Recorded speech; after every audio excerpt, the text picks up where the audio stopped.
परावर्तन पहला चैप्टर आज हम लोग पढ़ेंगे। इसमें क्या है? प्रकाश। सबसे पहले प्रकाश के परावर्तन पढ़ने से पहले हम लोग प्रकाश के बारे में पूरी जानकारी लेंगे। प्रकाश है क्या? क्लियर है? तो प्रकाश यहां पे क्या है कि प्रकाश ऊर्जा का एक रूप है। प्रकाश ऊर्जा का एक रूप है जो हमेशा सीधी रेखा में गमन करता है ना। प्रकाश ऊर्जा का एक रूप है जो हमेशा सीधी रेखा में गमन करती है। और निर्वात में प्रकाश की चाल कितना होता है? 3×10⁸ मीटर प्रति सेकंड होता है। क्लियर है यहां तक? यानी मैं कह सकता हूं कि जो निर्वात में प्रकाश की चाल आएगा, निर्वात में इसकी चाल कितना होगा? चाल 3×10⁸ मीटर प्रति सेकंड होता है। निर्वात में प्रकाश की चाल 3×10⁸ मीटर प्रति सेकंड होता है। हम लोग जब अगर परिभाषा अगर लिखेंगे तो लिखेंगे कैसे कि प्रकाश ऊर्जा का एक रूप है जिसकी सहायता से हम किसी वस्तु को देख पाते हैं। क्लियर है यहां तक? प्रकाश ऊर्जा का एक रूप है जिसकी सहायता से हम किसी वस्तु को देख पाते हैं। क्लियर हो गया यहां तक? अब चलिए प्रकाश की प्रकृति हम लोग पढ़ेंगे। प्रकाश की प्रकृति। प्रकाश की प्रकृति क्या है? ठीक है, तो प्रकाश के जो प्रकृति है यानी कि प्रकाश का जो सिद्धांत है वो दो सिद्धांतों पे काम करता है। प्रकाश के सिद्धांत कितने होते हैं? दो। या प्रकाश की प्रकृति के कितने सिद्धांत? दो। एक पहला होता है क्या? प्रकाश का तरंग सिद्धांत। प्रकाश का तरंग सिद्धांत। और दूसरा होता है क्या? प्रकाश का कणिका सिद्धांत। प्रकाश का कणिका सिद्धांत। तो प्रकाश की जो पहली प्रकृति है प्रकाश का तरंग सिद्धांत, हम लोग इसी को सबसे पहले जानने का प्रयास करेंगे। क्लियर है? यानी प्रकाश का जो तरंग सिद्धांत है, इसमें पहला जो हम लोग को पॉइंट पढ़ना होगा, इसमें समझना होगा कि प्रकाश जो है वो विद्युत चुंबकीय तरंगों का बना होता है। प्रकाश विद्युत चुंबकीय तरंगों का बना होता है जिसमें उसके संचरण के लिए किसी भी द्रव्यात्मक माध्यम की आवश्यकता नहीं होती है। चलिए तो हम यहाँ पे पहले समझेंगे प्रकाश क्या है। विद्युत चुंबकीय तरंगों का बना होता है। क्लियर है? प्रकाश क्या है? विद्युत चुंबकीय तरंगों का बना होता है। अब इसके संचरण के लिए क्या है? किसी भी कोई द्रव्यात्मक माध्यम की आवश्यकता नहीं होती है। तो पहले हम आपको बताएंगे कि द्रव्यात्मक माध्यम क्या है। द्रव्यात्मक माध्यम कहने का मतलब क्या है? ठोस, द्रव और गैस। इसके लिए किसी प्रकार की कोई आवश्यकता नहीं है। क्लियर है यहां तक? अब इसमें दो चीज आपको और भी आएगा कि दृश्य प्रकाश का तरंग दैर्घ्य, क्योंकि भाई तरंग सिद्धांत है ना यहाँ पे, तो याद रखना होगा कि दृश्य प्रकाश यानी कि देखने के लिए जो प्रकाश होगा उसका तरंग दैर्घ्य बहुत कम होता है, जबकि वही निर्वात में प्रकाश की चाल तेज हो जाती है। क्लियर है? तो देखने का जो आपको यहाँ पर ये तरंग दैर्घ्य जो होना चाहिए, ये प्रकाश का तरंग सिद्धांत वाले में देखने का जो है ये दृश्य प्रकाश का जो तरंग दैर्घ्य होता है वो कितना होता है? तो 4×10⁻⁷ मीटर से 8×10⁻⁷ मीटर के बीच में होती है। यानी आपका अगर ऑब्जेक्टिव कभी अगर आ जाए, यहां से ऑब्जेक्टिव कभी आ जाए कि नहीं दृश्य प्रकाश का तरंग दैर्घ्य कितना होता है या देखने के लिए प्रकाश का तरंग दैर्घ्य कितना होता है, तो आप ऐसी स्थिति में क्या बताएंगे? 4×10⁻⁷ मीटर से 8×10⁻⁷ मीटर के बीच होती है। क्लियर है? जबकि वही ये निर्वात में प्रकाश की चाल क्या होती है? तो सबसे तेज होती है। या निर्वात करने का मतलब कि यहाँ पर भी जहां पे कोई ना तो हवा है ना और नहीं तो फिर पानी। क्लियर है? तो इसमें हम लोग क्या बोलेंगे कि जो निर्वात है वहां पे यानी कि किसी भी चीज में अगर नहीं होता है तो ऐसी स्थिति में प्रकाश की जो चाल होगी यहाँ पे कितना प्रकाश की चाल कितना हो जाएगी बताइएगा? 3×10⁸ मीटर प्रति सेकंड। तो यहां से आपको दो ऑब्जेक्टिव आपको क्लियर होगा कि दृश्य प्रकाश का तरंग दैर्घ्य कितना होता है, तो बताएंगे कितना? 4×10⁻⁷ मीटर से 8×10⁻⁷ मीटर के बीच होती है, जबकि निर्वात में प्रकाश की चाल कितना होता है? तो 3×10⁸ मीटर प्रति सेकंड होता है। क्लियर हो गया यहाँ तक? अगर कोई डाउट है यहाँ तक तो बताइए आप लोग। नहीं है? अब हम लोग आते हैं क्या? Second point. सेकेंड पॉइंट क्या है? प्रकाश का कणिका सिद्धांत। यानी कि प्रकाश का जो प्रकृति जो दो सिद्धांत थे, यानी पहला आपको क्या बताया गया? प्रकाश का तरंग सिद्धांत, तो दूसरा का जो है प्रकाश का कणिका सिद्धांत भी है। यानी इसका मतलब होता है कि प्रकाश जो है कणों से मिलकर बना होता है। प्रकाश और जिसमें जो है प्रकाश की चाल इसमें भी कितना होगा, सबसे अत्यधिक हो जाती है ना, कणों से मिलकर बना होता है, जो क्या होता है उच्च वेग से, उच्च वेग कह दिया तो इसका मतलब क्या, निर्वात है ना, उच्च वेग से क्या करेगा, सीधी रेखा में प्रगमन करती है वो। इसमें किसी भी प्रकार से आपको अगर ये ऑब्जेक्टिव अगर आपको पूछता है कि प्रकाश जो है इसकी चाल या प्रकाश जो है किस दिशा में गमन करती है, तो आंसर आपको क्या देना होगा, सीधी रेखा में गमन करती है। क्लियर हो गया यहाँ तक? अब हम लोग यहां से समझने का पहले प्रयास करेंगे कि जो प्रकाश जो है ये कणिका सिद्धांत यानी प्रकाश का जो परिभाषा देने का काम करता है ना, मूल कणों द्वारा जो प्रकाश का जो परिभाषा मिलता है उससे हम लोग वही मूल कणों को हम लोग क्या बोलते हैं, फोटोन बोलते हैं। क्या बोलते हैं इसको, फोटोन बोलते हैं। समझ में आ रहा है यहाँ तक? किसी को कोई डाउट है तो बोलिएगा, नहीं ना है? अभी हम लोग जो है इसके पहले अच्छे से, बहुत अच्छे तरीके से हम लोग पहले पढ़े क्या, प्रकाश के बारे में, प्रकाश के बारे में हम लोग पढ़े। प्रकाश क्या चीज था, तो ऊर्जा का एक रूप है जिसकी सहायता से हम किसी वस्तु को देख पाते हैं। क्लियर है?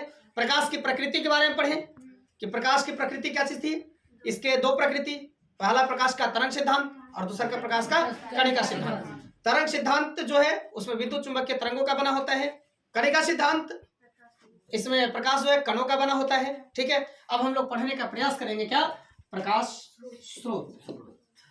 क्या पढ़ेंगे, प्रकाश स्रोत। तो प्रकाश स्रोत, इसका देखिए परिभाषा जो है लिखने के लिए तो आप लोग लिख ही लीजिएगा सब कोई, ये तो हमें भी पता है, सिर्फ पहले समझना है ना। स्रोत का मतलब होता है उत्पत्ति, स्रोत का मतलब होता है क्या, उत्पत्ति या उत्पन्न, यानी जिससे प्रकाश निकलता हो, है ना। देख लीजिए प्रकाश स्रोत है ना, यानी स्रोत का मतलब क्या, उत्पत्ति या निकलना, यानी जिससे प्रकाश निकलता हो उसे हम लोग क्या बोलेंगे, प्रकाश स्रोत बोलेंगे। क्लियर है यहाँ तक? और प्रकाश स्रोत कितने प्रकार के होते हैं, दो। एक होते हैं पहला प्राकृतिक प्रकाश स्रोत और दूसरा क्या है, मानव निर्मित प्रकाश स्रोत।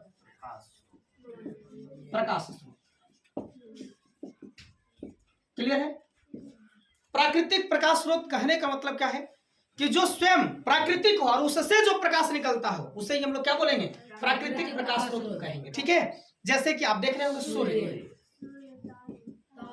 तारे, है ना, ये सब क्या है, प्राकृतिक प्रकाश स्रोत है। कोई आदमी बनाने गया था क्या, नहीं ना। अब इसी को हम लोग क्या बोल देते हैं, प्राकृतिक प्रकाश स्रोत, और इन्हीं को हम लोग बोल देते हैं क्या, सूर्य गॉड। बोलते हैं कि नहीं बोलते हैं? हाँ चलिए, तो सूर्य से क्या होता है, प्रकाश निकलता है, और तारे से भी क्या प्रकाश निकलता है। क्या चंद्रमा का अपना प्रकाश होता है? नहीं होता है, याद रखिएगा इस चीज को, ठीक है ना।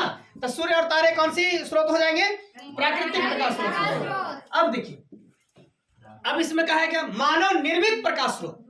क्या है, मानव निर्मित प्रकाश स्रोत, यानी कि देखिए मानव के द्वारा निर्माण कराया गया हो।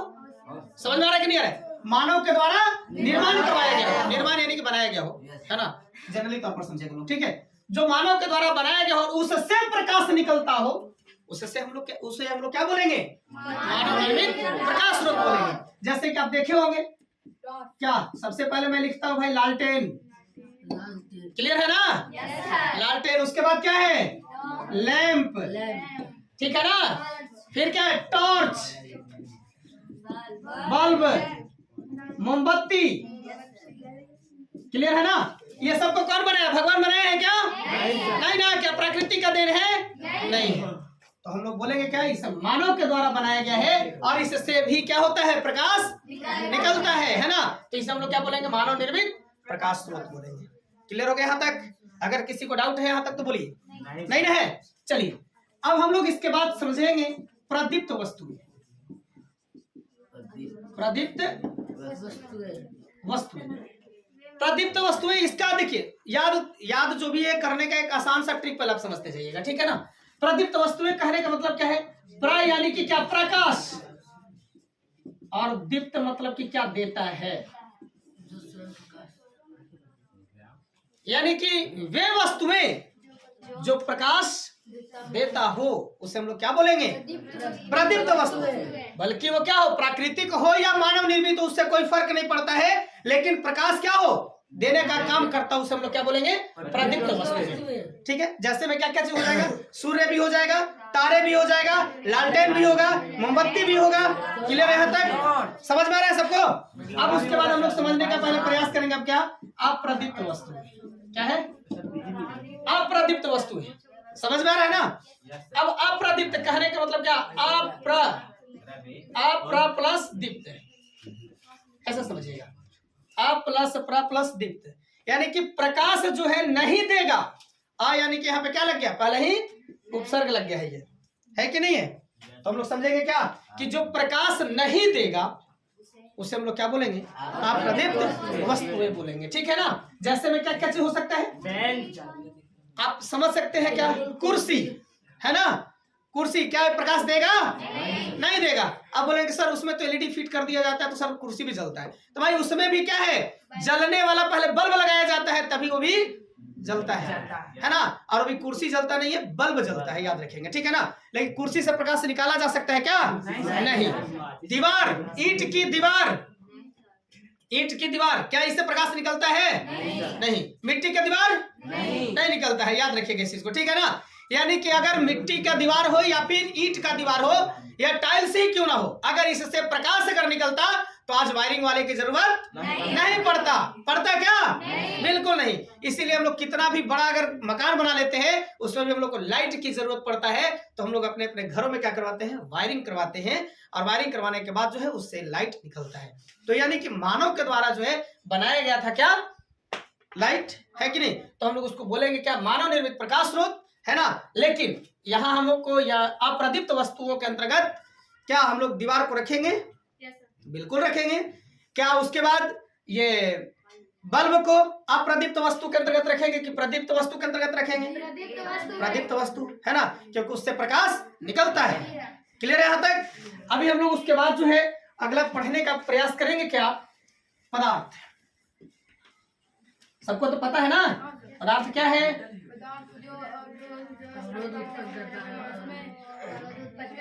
हाँ, जिसमें द्रव्यमान या भार हो, जो कुछ स्थान घेरे या जो अवरोध उत्पन्न करता है उसे हम लोग क्या बोलते हैं? पदार्थ बोलते हैं, है ना? अभी हम लोग अब समझेंगे क्या? ये पारदर्शी पदार्थ। देखिए पारदर्शी पदार्थ जो है यहां से क्या है? ऑब्जेक्टिव आपको एक पूछा जाता है। क्लियर है ना? पारदर्शी समझिएगा, यानी कि जो पदार्थ रहेगा उससे प्रकाश क्या करेगा? पार कर जाएगा। ऐसा हम लोग समझेंगे। उससे प्रकाश क्या करेगा? पार करेगा। पार करने के बाद बाहर भी दिखलाई देगा, है ना? यानी कि वे पदार्थ जो प्रकाश को अपने में से होकर जाने देती है। क्लियर है ना? यानी कि वे, हम लोग इसका परिभाषा समझेंगे, वे पदार्थ जो प्रकाश को अपने में से होकर जाने देती है उसे हम लोग क्या बोलेंगे? पारदर्शी पदार्थ बोलेंगे। जैसे आप समझ सकते हैं कांच, है ना? हवा, पानी, ये सब क्या है? पारदर्शी पदार्थ है ना? जैसे शीशा लगा लीजिए आप और इधर से लाइट जलाइए, बोलेगा कि प्रकाश उधर मत जाओ, क्या रुकने वाला है? नहीं, पार कर जाता है। लेकिन कुछ लोग बोलेंगे क्या कि अच्छा ऐसा नहीं है, पर लाइट अगर इधर से करते तो उधर नहीं जाता। तो भाई एक तरफ से लेप लगा हुआ होता है, हम लोग पढ़ेंगे इसी चैप्टर में उसके बारे में, प्रकाश के परावर्तन में। समझ में आ रहा है ना कि प्रकाश जो है उधर में जो आईना होता है आपके घरों पे लगे होते हैं उसमें से प्रकाश उधर का ही नहीं जाता है ना? उसके बारे में भी हम लोग जानने का प्रयास करेंगे। ठीक है? लेकिन आपको यहाँ पे क्या है? कांच, यानी कि अगर हम यहाँ से प्रकाश, कांच रहेगा तो प्रकाश जो है आर पार आसानी से चला जाएगा। क्लियर है? हवा भी है। आप देखे होंगे कि आप अगर अभी यहाँ पे बैठे हुए हैं तो क्या है? यहाँ पे वायु है कि नहीं है? बिल्कुल है। तो क्या प्रकाश आ रहा है कि नहीं आ रहा है? बिल्कुल आ रहा है। क्लियर है ना? अब देखिए उसके बाद पारदर्शी पदार्थ के बाद फिर हम लोग समझेंगे पारभासी पदार्थ। क्या है? पारभासी पदार्थ, है ना? पारभासी का मतलब कि पार तो करेगा लेकिन आभास होगा कि लग रहा है कि हाँ प्रकाश आ रहा है। बात समझ में आ रहा है कि नहीं आ रहा है? पारभासी यानी कि वे पदार्थ जो प्रकाश को अपने में से होकर तो जाने देती है लेकिन कुछ भाग को ही जाने देगी। यानी आभास कर रहा ना, आभास कर रहा है, यानी कि कुछ भाग को ही अपने में से होकर जाने देगी। ऐसी स्थिति में हम लोग उसको क्या बोलेंगे? पारभासी। होकर कुछ भाग को ही जाने देती है, इसे हम लोग क्या बोलते हैं? पारभासी पदार्थ बोलते हैं। क्लियर है? जैसे आप समझते होंगे क्या, तेल लगा कागज। ये तेल लगा कागज क्या हो सकता है बताइए? तेल लगा कागज ये क्या है? पारभासी पदार्थ है ना। बटर पेपर ये सब क्या है? पारभासी पदार्थ है। और भी अगर आप लोग को लगता होगा तो बताइएगा, जैसे क्या है? कुहासा, ठंडे के दिनों में है ना 12 बज जाता है लेकिन कुहासा रहता है कि नहीं रहता है? ठंडा के दिनों में रहता है भाई, है कि नहीं? तो कुहासा रहता है लेकिन फिर भी क्या होता है, सूर्य भगवान दर्शन नहीं देते हैं। और जब देते भी है तो एकदम तनी मनी देते हैं, है ना, एकदम थोड़ा सा, है कि नहीं? लेकिन हाँ प्रकाश आता ही है। क्लियर है यहाँ तक ना? तो हम लोग समझेंगे क्या, ये कुहासा, रक्त है ना। हाँ देखिए, घिसा हुआ कांच, घिसा हुआ कांच, ये सब और भी पदार्थ बहुत सारे ऐसे हैं जो क्या है, पारभासी पदार्थ होते हैं। यानी कि इसमें से क्या होता है, प्रकाश का कुछ भाग जो है बाहर की ओर जाता है, यानी कि दूसरे भाग में जाता है। क्लियर है यहाँ तक? चलिए अब उसके बाद हम लोग अगला पढ़ेंगे क्या, अपारदर्शी। अब देखिए एक में कहिए दिया अपार, यानी पार ना करेंगे, है कि नहीं है? समझ में आ रहा है कि नहीं आ रहा? अपारदर्शी पदार्थ कहने का मतलब क्या है? प्रकाश को अपने में से होकर नहीं जाने देती है, उसे हम लोग क्या बोलते हैं? अपारदर्शी पदार्थ कहते हैं। क्लियर है ना? जैसे आप देख लीजिएगा, मिट्टी, लोहा, लकड़ी, है ना, ये सब क्या है? ये सबसे प्रकाश पार, इस पार से उस पार नहीं जाता है। क्लियर है ना? यहां तक देखेंगे, पारदर्शी पदार्थ, पारभासी पदार्थ और अपारदर्शी पदार्थ। इसमें एक चीज और याद रखेंगे, अलकतरा। अलकतरा ये भी इंपॉर्टेंट है, समझ में आ रहा है ना? अलकतरा ये सब ऑब्जेक्टिव के लिए पूछता है वहां पे, ठीक है ना? डेफिनेशन अभी तक तो नहीं पूछा है 2011 के बाद इधर, है ना, लेकिन ये ऑब्जेक्टिव में डाल देता है कि हाँ बताएंगे ये अलकतरा किस प्रकार का पदार्थ है। तो ऑप्शन वहां मिलेगा आपको, अपारदर्शी पदार्थ। क्लियर है ना? उसी तरीके से घिसा हुआ कांच किस प्रकार का पदार्थ है? तो वहां पर क्या रहेगा? पारभासी पदार्थ। क्लियर है? अब अगर कह देगा कांच किस प्रकार का पदार्थ है तो पारदर्शी पदार्थ। तो ऑब्जेक्टिव आपको यहां से यहां तक के जो है समझना होगा, और याद करने का जो आपको तरीका बताया गया है, परिभाषा जो है आपको कॉपी पे लिखवाया जाएगा। क्लियर है?